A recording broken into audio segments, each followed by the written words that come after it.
My dear brothers, today we reflect on verse 32 of chapter 7 from the book of Sirach, which says, "Extend your hand to the poor also, so that your blessing may be complete." Here is a news story titled Double Giving.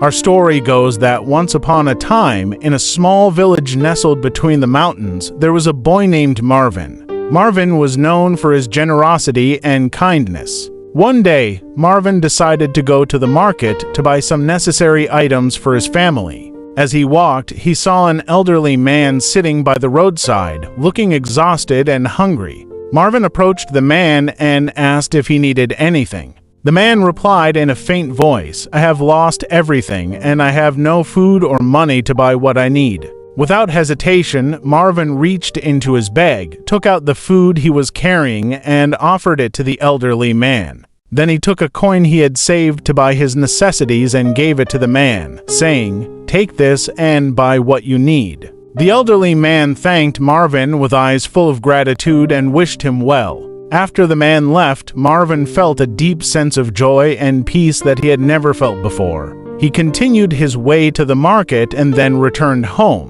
The next day, the village learned of what Marvin had done, and everyone was touched by his generosity and kindness. The people in the village began to learn from him, helping one another and caring for the poor and needy. And every time someone gave, the blessing in their village increased, and their hearts were filled with joy. The moral of the story is that giving and helping others is a path to blessing and inner peace. When we extend a helping hand to the poor and needy, we not only gain God's approval, but also contribute to spreading goodness and happiness in our community. Giving is more blessed than receiving, as the verse says, "Extend your hand to the poor also, so that your blessing may be complete."